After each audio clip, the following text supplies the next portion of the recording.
Hello students, last lecture में manufacturing account के अंदर हमने फॉर्मेट देखा था कि मैन्युफैक्चरिंग अकाउंट का फॉर्मेट कैसा होता है, ट्रेडिंग अकाउंट का फॉर्मेट कैसा होता है, प्रॉफिट एंड लॉस अकाउंट का फॉर्मेट क्या होता है और बैलेंस शीट का फॉर्मेट क्या होता है। मैंने आपको बताया था कि बेसिकली जैसे हम लोग फाइनल अकाउंट बनाते हैं उसी तरीके से बनाना है trading, profit and loss, balance sheet. ये तीन चीज तो हम पहले से बनाते थे, लेकिन यहाँ पे एक नई चीज आ गई, कौन सी? Manufacturing account.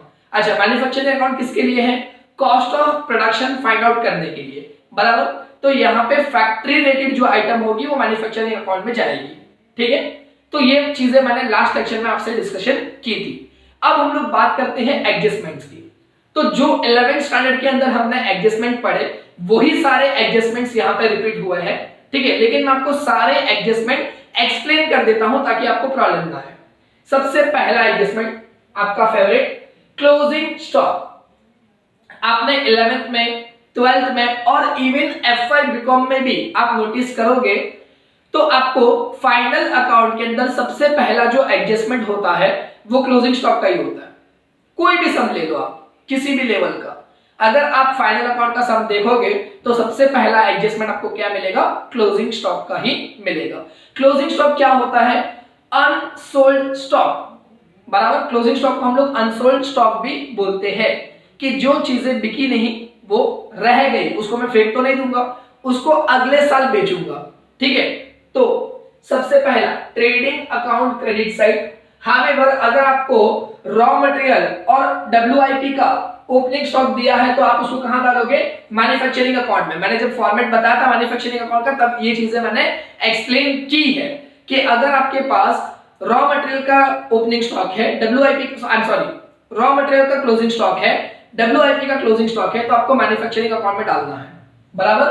और closing stock of finish goods रहेगा तो आपको डालना है ट्रेडिंग अकाउंट के क्रेडिट साइड में। और सारे क्लोजिंग स्टॉक, रॉ मटेरियल हो, WIP हो या फिर फिनिश प्रोडक्ट हो, उसका सेकेंड इफेक्ट जो आएगा वो बैलेंस शीट असेट साइड में आएगा। देन आफ्टर लोग बात करते हैं सेकेंड एडजस्टमेंट का, आउटस्टैंडिंग एक्सपेंसेस। आउटस्टैंडिंग एक्सपेंस का मतलब होता है कि मुझे पे करना बाकी है। समझो कि मेरा रेंट है 10,000 रुपीज पर मंथ, मैंने पिछले साल 2,000 रुपीज नहीं दिया था, तो मुझे इस बार कितना पे करना पड़ेगा? 12,000 पे करना पड़ेगा, क्योंकि 10,000 तो इसका है करंट का और पिछले ईयर का या पिछले मंथ का 2,000 बाकी है, तो टोटल कितना पे करना पड़ेगा? 12,000 पे करना पड़ेगा। सो यहां पे मैंने लिखा है add to the respective expenses. Add to respective expenses मतलब जैसे अगर मुझे बोला आउटस्टैंडिंग रेंट तो रेंट में ऐड कर दो, अगर मुझे बोला आउटस्टैंडिंग इंटरेस्ट तो इंटरेस्ट पे ऐड कर दो, अगर मुझे बोला आउटस्टैंडिंग सैलरी तो सैलरी पे ऐड कर दो, आउटस्टैंडिंग वेजेस तो वेजेस में ऐड कर दो। जो भी एक्सपेंसेस बोला है वो एक्सपेंसेस में आपको ऐड करना है। सेकंड इफेक्ट कहां जाएगा? Balance sheet liability. Sir liability क्यों? क्योंकि पे करना बाकी है। अगर पे करना बाकी है तो वो आपका क्या बन जाएगा? लायबिलिटी बन जाएगा। नेक्स्ट, अगर आपको आउटस्टैंडिंग आता है तो आपको प्रीपेड भी आएगा, क्योंकि ये दोनों ऑपोजिट है। आउटस्टैंडिंग मतलब पे करना बाकी है और प्रीपेड मतलब क्या? एडवांस में पे कर दिया, तो अच्छी बात है। अगर समझो कि मेरा 10,000 का रेंट है, मैं वही एग्जांपल रिपीट कर रहा हूं, अगर मेरा 10,000 का रेंट है, पिछली बार मैंने क्या किया था? 2,000 एक्स्ट्रा दे दिया, हाँ, तो इस बार 2,000 कम दूंगा, सिंपल। तो मैंने यहां पे लिखा less from the respective expense. Again वही चीज है, अगर रेंट रहेगा तो रेंट में से माइनस करो, इंटरेस्ट रहेगा इंटरेस्ट में से माइनस करो, सैलरी है सैलरी में से माइनस करो, वेजेस है तो वेजेस में से माइनस करो। और सेकंड इफेक्ट कहां जाएगा? असेट्स में, क्योंकि मैंने एडवांस में पेमेंट कर दिया तो वो कहां जाएगा? Balance sheet asset side. That ये दोनों चीजें हो गई एक्सपेंस के बारे में। अब हम लोग बात करते हैं income. Income received in advance. सबसे पहली चीज समझो, आप लोग F5 बीकॉम में हो, आपकी कोई एक्स अमाउंट फीस है, टेक एग्जांपल 10,000 फीस है। जब आप 12th में थे तो 12th में आप लोगों ने मुझे क्या किया? 2,000 रुपीज एक्स्ट्रा दिया था, तो अब क्या करोगे? 2,000 कम दोगे ना, समझा? So less from respective income, मेरी जो इनकम है उसमें से हम लोग क्या कर देंगे? लेस कर देंगे, ठीक है। और सेकेंड इफेक्ट कहां जाएगा? बैलेंस शीट लायबिलिटी साइड में। अगर कोई पर्सन मुझे एडवांस में कोई पैसे देता है तो दैट मींस कि it's become my liability, I have to do for it, समझा? मुझे वो काम करना पड़ेगा, तो इट्स बिकम माय लायबिलिटी। अगर ये आता है आपको एडजस्टमेंट नंबर 4 तो फिफ्थ भी आएगा। ये बोल रहा है एक्रूड इनकम या इनकम रिसीवेबल, मिलने वाला है। सो मिलने वाला है तो हम लोग क्या करेंगे ऐड, ऑलरेडी मिल चुका था तो लेस किया, अब मिलने वाला है तो क्या करेंगे ऐड, मिल चुका है तो लायबिलिटी है, मिलने वाला है तो क्या रहेगा असेट्स। ये हो गया।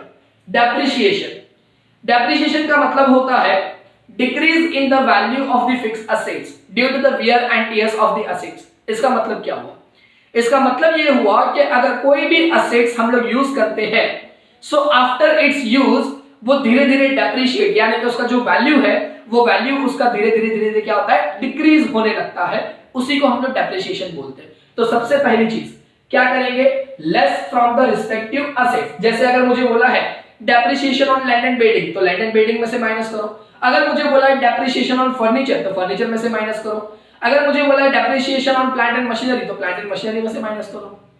और सेकेंड इफेक्ट यहां पे बोला है profit and loss account debit side. Sir क्यों profit and loss account debit side, because it is a loss. और प्रॉफिट एंड लॉस अकाउंट क्या है, नॉमिनल अकाउंट है, debit all the expenses and losses, credit all income and gains. तो अगर depreciation का second effect देना है तो मैं कहां दूंगा, प्रॉफिट एंड लॉस अकाउंट की डेबिट साइड में। हाउएवर अगर फैक्ट्री आइटम्स है जैसे कि plant and machinery, factory building, इस चीजों का अगर डेप्रिसिएशन होता है तो उसको हम लोग डालते हैं मैन्युफैक्चरिंग अकाउंट की डेबिट साइड में, क्योंकि सारे फैक्ट्री आइटम हम कहां डालने वाले हैं, मैन्युफैक्चरिंग अकाउंट की डेबिट साइड में डालेंगे। चलो नेक्स्ट पार्ट पे आते हैं, unrecorded purchase.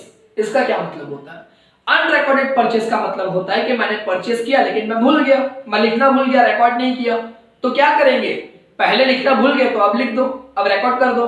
So add to purchases and add to creditors. Sir यहाँ पे क्रेडिटर क्यों लिखा आपने, add to creditors, add to purchase तो समझ में आया, लेकिन ऐड टू क्रेडिटर्स क्यों।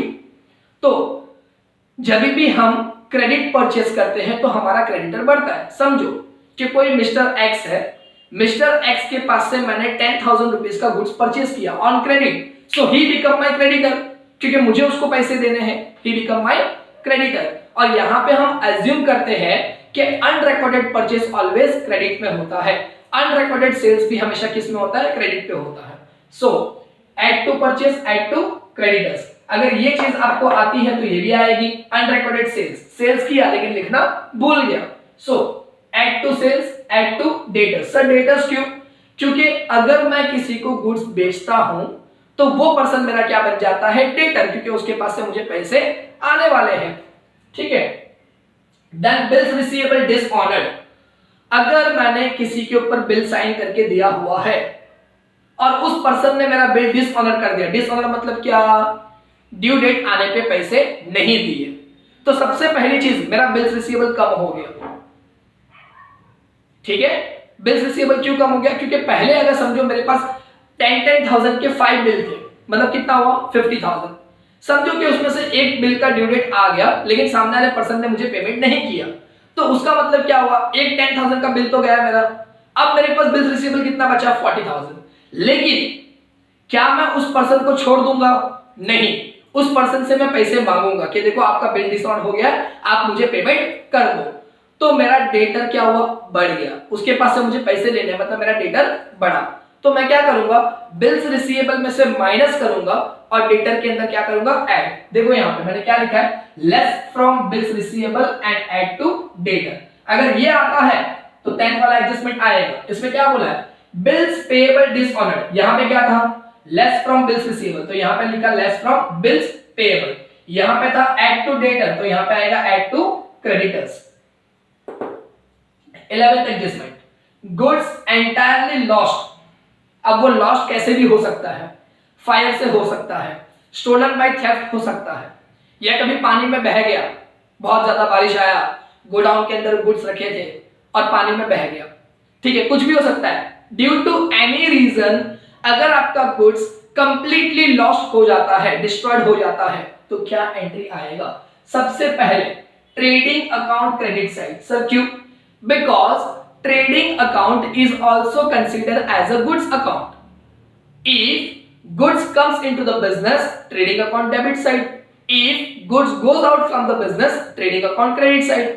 क्योंकि goods तो रियल अकाउंट है, रियल अकाउंट का रूल क्या है, debit what comes in, credit what goes out. तो अगर गुड्स आया तो हम ट्रेडिंग अकाउंट की डेबिट में लिखते, और अगर गुड्स गया तो हम कहां लिखते, ट्रेडिंग अकाउंट के क्रेडिट में।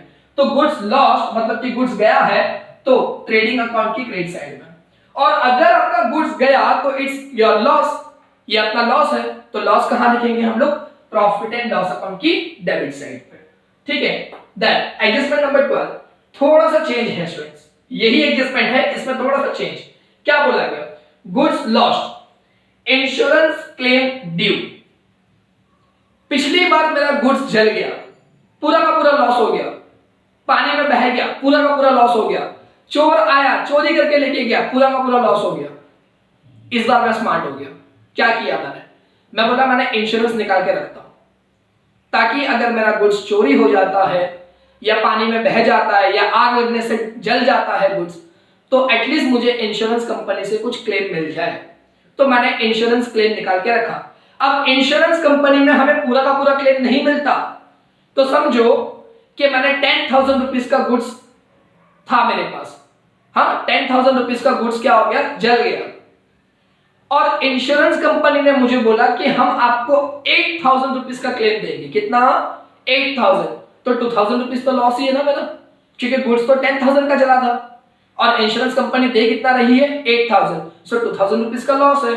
सो कैसे एंट्री आएगा, देखो ट्रेडिंग अकाउंट क्रेडिट साइड, कितने का गुड्स गया, 10,000 का, so I write here 10K।